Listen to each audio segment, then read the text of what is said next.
저는 지식재산과 미래기술이 나에게 도움이 되는 것이라는 제목으로 여러분들에게 발표를 하게 될 행정학과의 이지은입니다. 반갑습니다.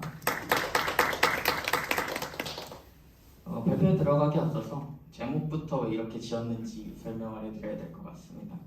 이병동 교수님께서 저희한테 제시해 주셨던 한 가지 문장이 있었죠. 지식재산과 미래기술이 나에게 도움이 땡땡땡이라는 문장이었는데, 그 문장에 대한 답변으로 되려면이라고 말씀을 해주셨는데, 저희가 학기 막바지가 다 돼가니까 그거에 대한 답변을 내놓을 시기가 된 것 같아서 나에게 어떤 도움이 되었는가 라는 생각으로 이렇게 제목을 지어봤습니다.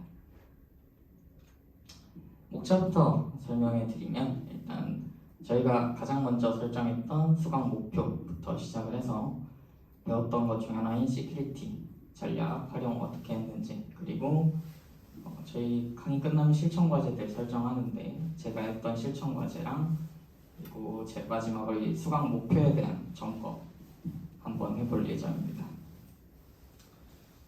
본격적으로 발표 시작하면은 수강 목표부터 설명을 드리겠습니다. 가장 먼저 제가 여기 서서 1주차 때 여러분들한테 말씀드렸던 게, 행정학의 내용이 지식재산과 특허에 관련이 있을 것 같다라고 말씀드렸던 기억이 있습니다. 다르게 보면 이제 행정학 전공과 이 교양을 같이 섞어서 활용해 볼 수 있을 것 같다라고 말씀을 드렸던 것 같아요, 내용적으로 보면. 그리고 밑에 있는 목표 같은 경우는 이제 강의를 수강하면서 생기게 된 목표 중 하나인데요. 이병동 교수님 강의 방식이 이제 끝나면 토론, 토의를 하는 방식인데, 이때 중간에 생각이 들었던 게 내가 가진 지식으로 여러분들에게 도움이 될 수 있을까? 도움이 되면 좋겠다 라는 생각으로 새로운 목표 하나 만들어 보기도 했습니다. 이제 시큐리티 전략 설명을 할 건데, 제가 이번 학기에 도시행정이라는 강의에서 정책 제안 팀 프로젝트를 했었습니다. 거기서 했던 것들을 이제 다시 되짚어 보니까 저도 모르게 이 전략을 사용하고 있던 부분이 있어서 여러분들한테 한번 말씀을 드리려고 합니다. S부터 가볼까요? S는 이미 있는 개념들을 일단 꺼내는 겁니다. 제가 가지고 있던 개념도 여러 가지 개념 중에서 한 4가지 꼽아봤는데, 도시화 사이클, 생활거점, 리츠, 지방자치, 이렇게 4개의 개념을 꺼냈습니다. 이 아이디어만 꺼낸다고 해서 뭔가 되는 건 아니라서 다음 단계로 넘어가야겠죠. 2단계로 넘어가면 이제 이걸 남들이 하고 있는가에 대한 생각을 했어야 됐습니다. 이 도시화 사이클이라는 건 저희가 이론적으로는 배우는데 실제 정책에서는 잘 활용하지 않고 있다라는 생각이 들어서 뉴 아이디어라는 뜻으로 이제 전구 하나 달아놨고요. 생활거점 개념도 이제 프랑스 개념인데, 우리나라에서 정책으로 그렇게까지 막 활성화되지 않았다라고 보여져서 저것도 이제 아이디어 표시해놨습니다. 리츠 같은 경우는 리츠는 이제 주식회사인데 부동산 개발 투자 주식회사입니다. 기존에 많이 활용하고 있던 거고, 정책적으로는 이제 도시재생할 때 리츠를 사용하는 경우가 좀 많습니다. 그리고 지방자치는 우리 모두가 다 아는 그 지방자치, 그겁니다. 그래서 이렇게 누군가 하고 있는가에 대해서 생각을 했고, 다음으로 이제 넘어가면 C죠. C는 이제 저만의 스토리를 이게 조합을 해서 저만의 것으로 만들어야 됐습니다. 그래서 도시화 사이클하고 생활거점을 합쳐봤고, 리츠랑 지방자치를 한번 합쳐봤습니다. 위에 거는 이제 남들이 시도하지 않았던 거를 합쳐본 거고, 밑에 거는 남들이 이미 하고 있는 걸 합쳐서 새로운 걸 한번 만들어보자 라는 개념으로 실시를 했습니다. 구체적으로 말씀드리면 이제 밑에 있는 것부터 말씀을 드릴게요. 기존에 저희가 투자 방식, 공공 투자 방식은 중앙정부의 돈에 좀 많이 의존을 하는 편입니다. 그래서 이제 지방자치라는 개념을 좀 첨가를 해서 이제 지방에 있는 시민분들이 이제 투자를 하기 좀 더 수월하게 리츠 개념으로 접근을 한 건데요. 부동산 개발에서의 민간은 원래는 이제 돈 많은 사람들입니다. 대주단이라고 부르는 이제 은행이라던가 이런 사람들이 좀 참여를 하는데, 조금 다른 방식으로 가서 이제 도시에 사는 개개인들, 소규모 투자자들도 투자를 가능할 수 있게 투자 방식을 바꿔보면 어떻겠느냐라는 생각에서 리츠랑 지방자치를 한번 더 해봤습니다. 그 다음에 도시화 사이클과 생활거점, 이 2개는 아직 논의되는 초기 단계라고 말씀을 드렸죠. 기존에 우리가 도시를 바라보는 시각은 경제적 중심지이자 산업적 중심지의 경향이 좀 강합니다. 도시라고 한다면 경제산업 중심지의 경향이 좀 강한데, 생활거점이라는 개념은 이제 그 사람들이 사는 공간의 중심지이자 문화의 중심지라는 개념이거든요.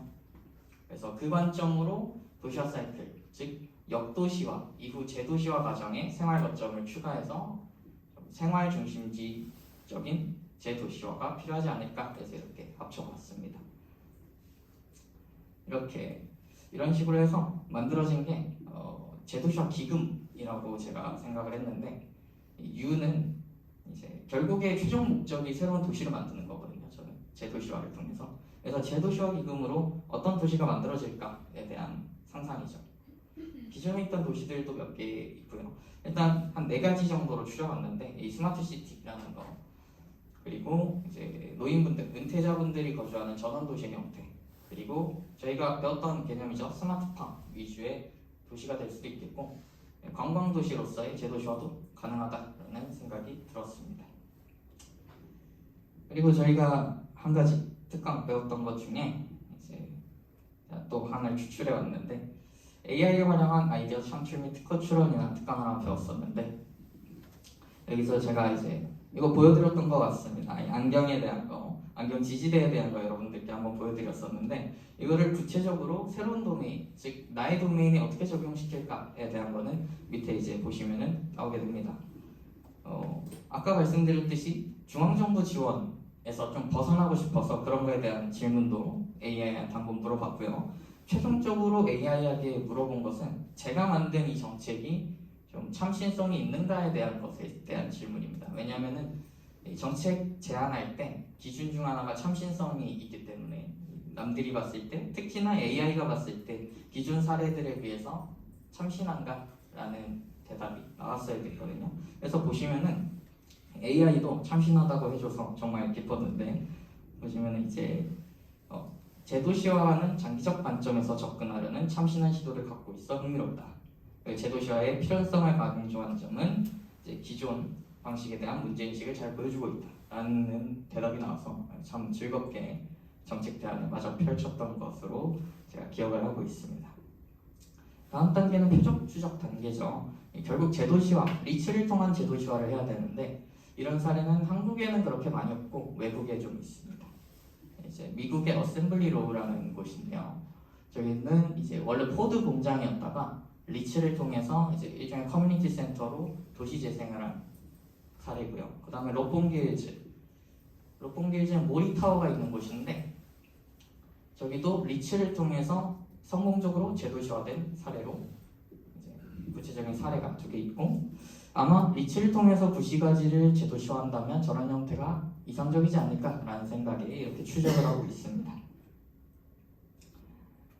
이제 기록을 남겨야겠죠. 기록을 피규잼이라는 이제 사이트를 이용해서 저와 저희 팀원들이 같이 기록을 이렇게 남겼는데요. 이 페이지가 조언 모두에게 공유되는 페이지입니다. 그리고 제가 뭔가 글씨를 쓰거나 링크를 올리거나 사진을 올리거나 하면은 실시간으로 반영이 돼서 제 조언한테도 그게 보이고 조언도 같이 수정할 수 있고 클릭할 수 있고 하는 그런 사이트입니다. 이런 이 기록을 해놨는데, 막상 이 기록이 어디 있을지를 좀 모호했었습니다. 왜냐면은 사실 이걸 보고 PPT나 정책 제안을 만들긴 하는데 이걸 어디 쓰는가라는 생각이 들었다가, 이제 저희 지도 교수님께서 피드백을 하나 해주셨던 게, 이 정책 대안 좋은데 이 정책을 왜 만드는가에 대한 거, 그리고 도시의 개념, 보는 관점, 이런 거 너네가 빠져있는 것 같다라고 말씀을 하셔서, 그때 이제 순간 머리가 백지가 되면서 어떡하지 하다가 기록을 살펴봤는데 기록이 적혀 있더라고요. 그래서 제가 찾았던 거는, 일단 제가 최초에 시작한 토대가 정부의 역할이 무엇인가에 대한 질문이었거든요. 그래서 우린 공공 서비스를 제공해야 되는 의무가 있다. 근데 인구가 소멸되고 지방이 소멸되게 되면 재정적 측면에서 공급이 어려워지게 된다. 그렇다면 최대한 사람을 모아서 효율성을 높여서 사람들에게 공공 서비스를 제공해 줘야 되기 때문에 우리는 제도시화를 해야 된다 라는 이런 흐름으로 구성을 하게 돼서, 결국에 이제 왜 해야 되는가와 제가 도시를 바라보는 관점에 대해서 정확하게 다시 쓸 수 있었던 아주 도움이 되었던 이 Y 전략입니다. 결국에 이런 전략들을 결과물로서 보여드려야겠죠. 그래서 이런 결과물이 나왔습니다. 생활거점 중심의 제도시화 정책 제안 해가지고 제도시화 기금 형성해서 이 제도시화의 토대를 마련하겠다라는 거고요. 그리고 마지막 최종 정리본도 있는데 여러분들이 원하면은 이 Q&A 시간 때 완성본 같이 볼 수 있을 것 같습니다. 보여드리도록 하겠습니다. 여러분들이 원한다면. 자, 그다음에 저희가 TTPAS 전략에서 실천 과제 제가 하나 설정을 했었는데 이 프로젝트 선정 연습 관련해서 나에게 발전을 가져다 줄 만한 프로젝트나 업무를 선정해보는 연습을 해야 될 것 같다라고 제가 여러분들께 제시를 했던 기억이 있습니다. 그래서 직접 찾아봤거든요. 제가 또 행정학과보다 행정학과라서 이제 행정체험 같은 거 좀 찾아보다가 제가 안산시 거주 중이라서 안산시에 25년도 청년체험 연수 참여자 모집이라는 여기 포스터 보이시죠? 지금 이미 신청 기간이 끝나서 저만 신청을 한 상태고 여러분들 지금 이 시즌이라서 여러분들 지자체 보면은 이거 공공기관에서 인턴하는 체험이거든요. 방학 중에 여러분들도 참여해 보시면 좋을 것 같다는 생각이 드네요. 그래서 이거를 찾았습니다. 왜냐하면 저는 행정학과고 이거를 함으로 이제 민원인들에게 제가 좀 더 다가갈 수 있는 기회도 되고 어떤 민원 사항이 있는지에 대해서도 파악할 수 있는 거라서 그리고 이거를 불렀던 또 주요적인 이유 중 하나가 제가 다음 학기에 이제 정책 사례 연구라는 캡스톤 디자인을 하나 합니다. 여기 기사 보이시죠? 수원 특례시 정책 청년 청려단 활동 시작. 이게 정책 사례 연구라는 과목에 이제 기사가 이렇게 뜬 겁니다. 기사가 뜰 정도로 아주 대학보사긴 한데 어쨌든 좀 주요한 과목이긴 합니다. 세비톡톡에서 이런 식으로 정책 제안을 하는 과제라서 이거를 정책 아이디어 어떻게 내야 되는가라는 생각에서 결국에 민원인들의 민원사항을 해결해주는 게 조금 정책상 효과가 있지 않을까라는 생각에 행정체험 연수 참여자 모집을 신청을 했던 이유이기도 할 것 같습니다. 자, 이제는 목표 전공 시간인데요. 이제 제 전공과의 연관성, 결과물로서 정책 제안 팀 프로젝트라는 결과를 만들어냈습니다. 일단 강의를 들어서 만들어낸 결과물이죠. 결과물 하나 나왔으니 일단 전 기분이 좋고요. 근데 밑에 거는 사실 제가 판단할 요소가 아니죠. 토론에서 제가 여러분들에게 도움이 되었는가는 제가 판단할 요소가 아닙니다. 여러분들이 판단해 주셔야 될 요소라서 그래서 여러분들에게 부탁을 하나 드려야 될 것 같아요. 제가 이거 보상을 좀 받고 싶습니다. 만약에 저에게 도움이 됐다라고 한다면 보상은 Q&A 때 이제 질문으로 받도록 하겠고요. 만약에 제가 여러분들에게 도움이 되었다면 조금이라도 도움이 되었다면 어떤 게 도움이 되었는지 말씀해 주시고 또 궁금한 거 질문해 주시면 될 것 같고 뭔가 도움은 된 것 같은데 지금 당장 기억이 안 난다 라고 한다면 그냥 질문만 해주셔도 됩니다. 토론을 할 때 네. 뭐 다양한 분야에서 계속 공부 중인 분들의 전공 관련 그러니까 저는 알지 못하는 그런 분야의 상식적인 내용이죠. 어떻게 보면 그 분야에서 상식적인 내용이지만 그 분야를 공부해보지 않은 사람들은 알 수 없는 내용을 많이 전해드렸던 것 같아요. 근데 지금 생각해보면 그때 제가 새롭게 알게 된 내용들이 그저 상식이 아니라 제 전공과 결합을 해서 더 발전을 해나갈 수 있는 그런 요소가 되게 많았던 것 같고요. 질문을 제가 드리자면은 실천 과제 탭스 전략 부분에서 실천 과제로 네. 어떤 행사라든가 프로젝트를 진행을 할 수 있는 지원이라든가 이런 기회를 많이 한번 해보고 싶다라고 하셨는데 발전을 가져다 줄 만한 프로젝트에 어떤 학술적인 의미의 발전인지 혹은 어떤 개인적인 능력 함량을 위한 발전인지 혹은 그들을 포괄한다면은 어느 쪽에 좀 더 치중을 하고 싶을까 이런 게 개인적으로 궁금하거든요. 지금 당장은 사실은 전 지금 제 상황을 말씀드리면 전 이 아이디어가 필요한 거기 때문에 실용적인 이제 약간 현실 적용 가능한 그러한 사항들에 대해서 프로젝트를 수행해야 된다라고 생각을 했습니다. 이건 물론 사람마다 다를 수 있습니다. 지금 당장 내가 학술적인 지식이 부족하다라고 하시면은 뭐 학술 회의 같은 이런 곳에서 뭐 하다못해 이제 행정사무 업무 보조도 여러분들이 신청해보는 그런 기회를 가지실 수 있을 것 같은데 지금 제 상황은 이 아이디어를 구성하기 위해서 민원인들과 직접 만나면서 어떤 게 불편하세요? 라고 물어보는 게 목적이었기 때문에 이거를 선택했다라고 말씀드릴 수 있을 것 같습니다. 이거 그리고 찾는 법은 저는 이거 잡 어플라이라는 곳에서 찾았거든요. 잡 어플라이가 아마 맞을 거예요. 네. 거기서 찾았을 거예요. 거기서 찾았습니다.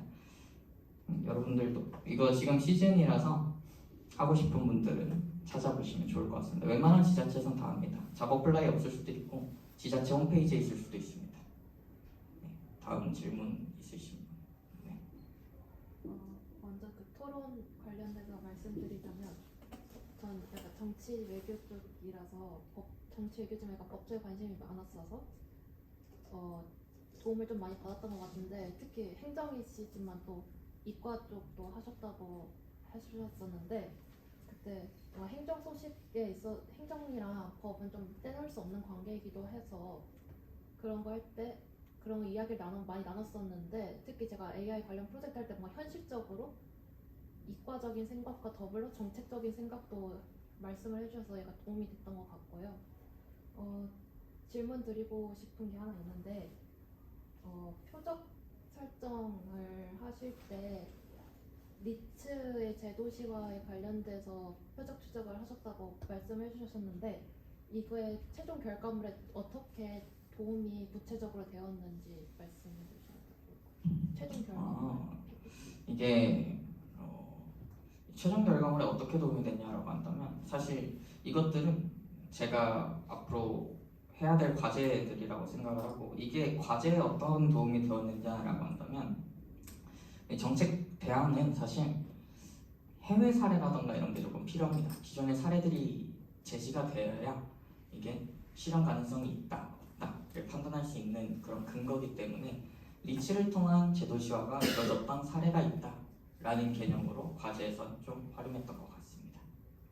그 실천 과제에서 수원 특례시 정책 참여단 활동과 관련해서 약간 이제 이게 수원 특례시랑 협업해서 대학생들이 정책 연구에 대해서 할 수 있도록 한 것 같은데 그래서 저는 그냥 약간 개인적인 호기심으로 수원 시청에서 이제 민원실에 이제 일반 말단 직원이 아닌 좀 베테랑으로 과장급인 분들을 둬서 민원인들의 불만이 많이 감소되었다는 기사를 봤는데 이런 정책에 대해서는 개인적으로 어떻게 생각하시는지 그냥 궁금해서.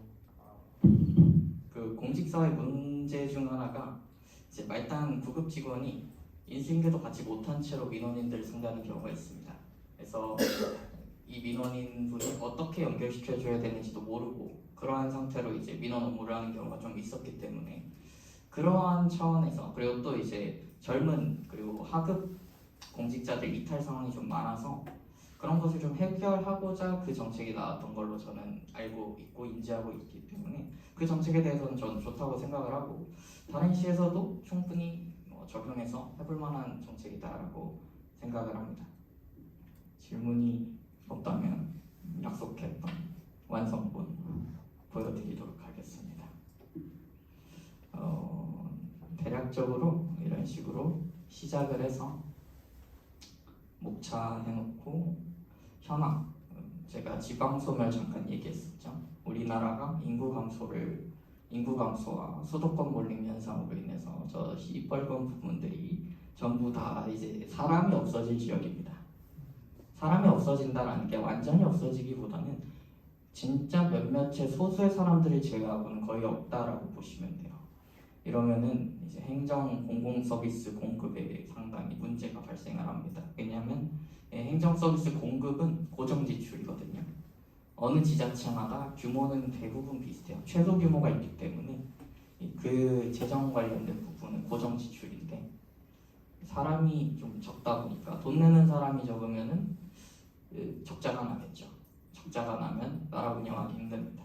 지금도 재정 적자 때문에 운영 힘들다 그러는데 사람 더 없어져서 세금 덜 거치면 더 힘들어질 겁니다.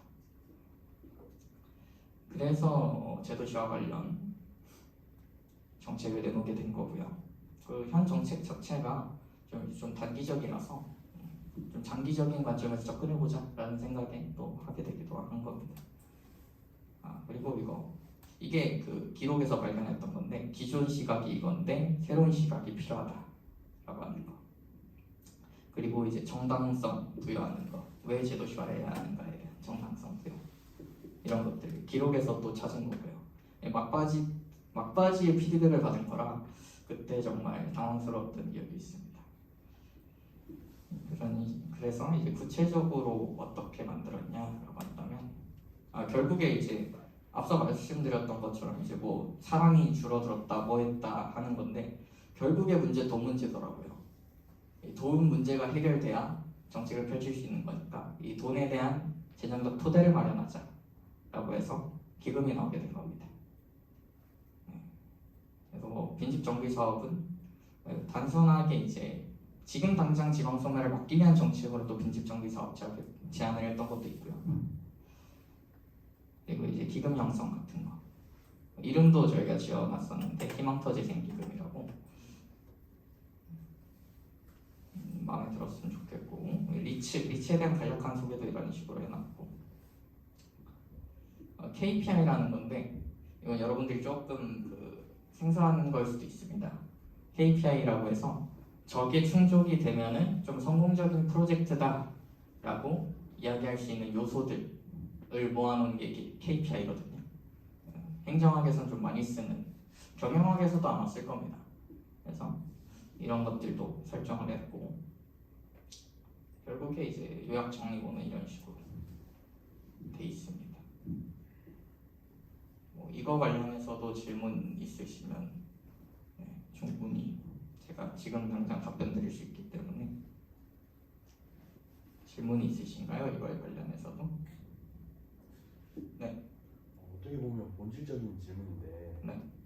지방 소멸이 일어나는 근본적인 이유가 무엇이라고 생각하시나요? 지방 소멸의 근본적인 이유는 일단 출산율 저하가 가장 큽니다.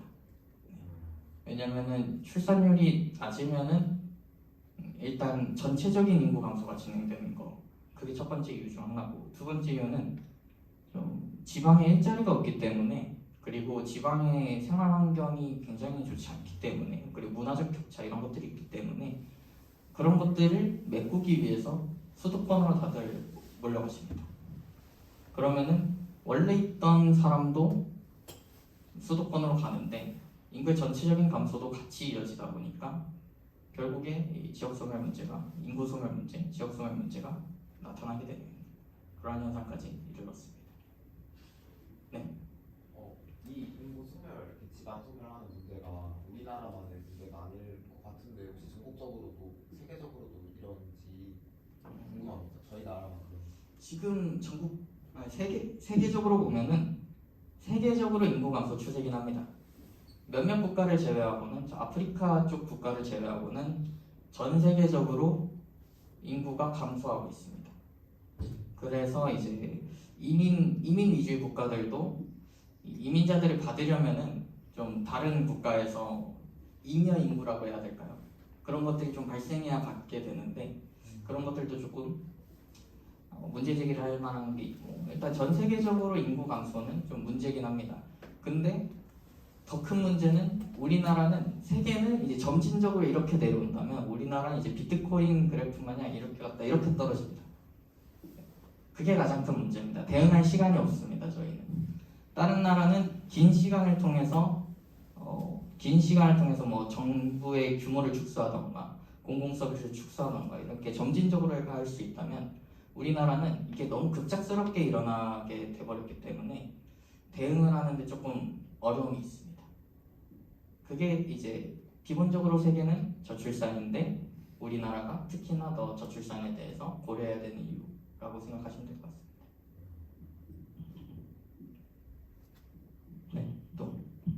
질문이 있으시면 질문해 주시면 됩니다. 저 좀 개인적인 질문인데 네. 지금까지 하셨던 프로젝트나 아니면 앞으로 할 활동들을 통해서 궁극적으로 그 본인의 커리어에서 이루고자 하는 게 혹시 있으신가요? 혹시 이 어떤 사람이 되고 싶다거나 그런 게 있으시면 알려주시면 감사합니다. 저는 이제 제 이름대로 살고 싶은 사람인데 제 이름이 한자어로 나라신의 깃우자입니다. 나라의 날개가 되라라는 뜻인데 그래서 행정학과에 온 것도 있고 이름값을 하기 위해서 그래서 결론적으로 지금 여러 진로를 고민하고 있습니다. 그러니까 의원을 하고 싶은 생각도 있고요. 아니면 공무원을 해서 이제 과장팀장까지 올라가서 이제 나라 정책을 직접적으로 만드는 사람이 되고 싶기도 한데 결국 똑같은 거는 이제 우리나라를 좀 고치고 싶다라는 생각이 좀 큽니다. 이 문제들을 고치는 사람이 되고 싶다라는 그런 방향으로 좀 가고 있습니다.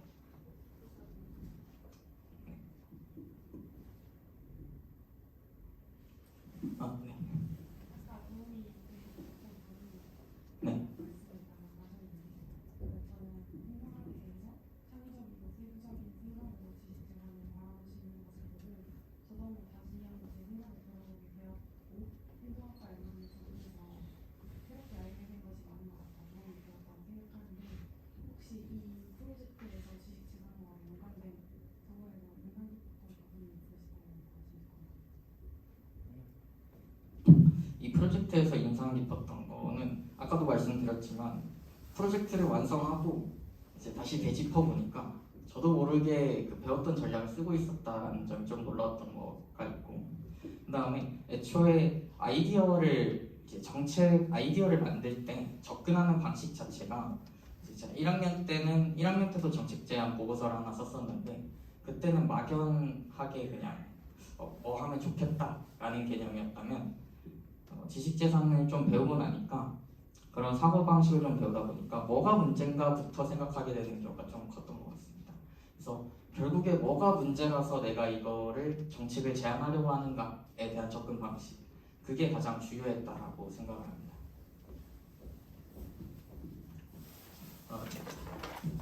아까 현재 우리나라의 그 지방소멸 관련된 정책이 단기적인 정책이 많다고 하셨는데 또 그리고 한편으로 또 지방소멸이나 인구 감소 관련해서 또 우리나라가 처한 건 또 급진적이다라고 말씀해 주셨는데 그러면 제안하신 정책 관련돼서 이게 뭔가 장기적인 정책이 되면서도 또 급진적인 변화에 맞춰서 어떻게 발맞춰 나가서 이게 더 유지가 될 수 있을지 궁금합니다.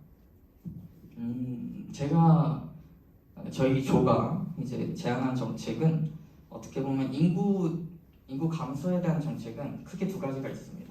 인구 감소에 적응하느냐 혹은 대응하느냐. 대응하는 거는 이민자들을 받아들이거나 아니면 다른 지자체에서 인구를 끌어온다거나 하는 방식이 대응하는 방식이고요. 빵꾸난 인구를 때우기 위한 거 그게 이제 대응 방식이고 제가 말씀드린 이 제도시화 기금을 통한 제도시화는 어떻게 보면은 이제 축소된 도시 그러니까 사람이 적어짐에 따라서 도시도 같이 축소돼야 된다라는 관점에서 보여지는 겁니다. 그를 위한 재정적 발판을 만드는 거기 때문에 어떻게 도움이 되냐고 한다면 적응의 측면에서 적은 사람들을 최대한 모아서 공공 서비스치를 좀 평균적으로 높은 수치로 줄 수 있게끔 제공을 하고 그들에게 좀 더 나은 주거 환경을 제공해 줄 수 있다라는 점이 기여할 수 있는 부분이 아닐까 생각이 됩니다. 네, 그러면 여기까지 하도록 하고 질문 하나 더. 네. 발표와 관련된 건 아닌데 그냥 이 자리를 빌어서 질문 드리고 싶은 내용이에요. 어떻게 보면 일반적으로도 그렇고 저도 그렇게 생각을 하고 있고 행정학이라고 하면 굉장히 보수적이고 고지식하고 굉장히 하드한 그런 페이퍼라고 생각을 하잖아요. 그런데 특허라는 부분은 어떻게 보면 정반대되는 이미지라는 거죠. 굉장히 진보되고 굉장히 소프트하지만 어느 방향으로 나갈지 모르는 그런 페이퍼라고 생각을 하는데 토론을 하면서 그 두 분야가 이준호 프로의 입을 통해서 굉장히 잘 융합된다고 느꼈어요. 그 부분에 대해서 인사이트라던가 혹은 영감이라던가 이런 걸 받은 계기라던가 혹은 활동이 있는지 부분에서 여쭤보시죠. 제가 여러분들에게 말씀드린 내용에 대한 결국 원천에 해당하는 거네요. 그렇죠. 어떻게 그 두 개를 융합할 수 있었나요? 그런 융합의 사고 방식이 어떻게 가능했는지 일단은 제 지도 교수님이 권영원 교수님께 일단 감사를 올리고 싶네요. 그 부분에 대해서 일단 저희 교수님께서 하시는 말씀은 이제 환경을 분석해서 그에 맞는 정책을 내야 된다는 게 일단 좀 중요합니다. 어떻게 보면은 지금 행정학이 고지식한 분야라고 말씀하셨는데 그거는 이제 지금의 행정학이 고지식하다라고 받아들이시면 될 것 같아요. 이제 행정학도 여러 가지 방법이 있습니다. 뭐 신공공관리론이라던가 아니면 거버넌스 개념이라던가 하는 이런 여러 가지 것들이 있습니다. 하나의 이제 도구라고 생각하시면 되고요. 우리가 이제 특히 좀 공직 사회가 경직돼 있다라고 하잖아요. 그런 거는 이제 관료제라는 행정학적 또 다른 특성 때문인데 그것도 이제 일종의 도구거든요. 지금 사용하고 있는 도구들이 왜냐하면 이제 지금 우리가 생각하기에 정부는 청렴해야 되고 신뢰성을 가져야 되고 너무 급변하면 안 된다라는 생각을 다들 가지고 있어요. 그렇기 때문에 좀 보수적인 이제 툴들을 사용하는 겁니다. 그래서 행정을 좀 보수적이다라고 보시는 것 같고, 근데 그런 것들을 이제 저희 교수님들께 배우다 보니까 제가 꼭 굳이 보수적인 사람이 될 필요는 없다라고 생각을 했습니다. 여러 가지 도구들을 제가 가지고 있어야 된다라고 생각했어요. 한쪽에는 저도 보수적인 면이 존재합니다. 다른 한쪽에는 엄청 진보적인 모습도 존재를 하고요. 그래서 결국에 이제 언제 사용하느냐의 차이다라고 생각을 하시면 될 것 같아요. 내가 사용하는 전략들이 아니면 내가 말하는 내용들이 결국에 지금 이 시점에 맞는 건가 아닌가를 생각하면은 조금 더 보수적이거나 진보적인 거나에 상관없이 어떤 게 지금 어떤 게 올바른 선택인가에 대한 그런 관점이 좀 중요한 것 같습니다.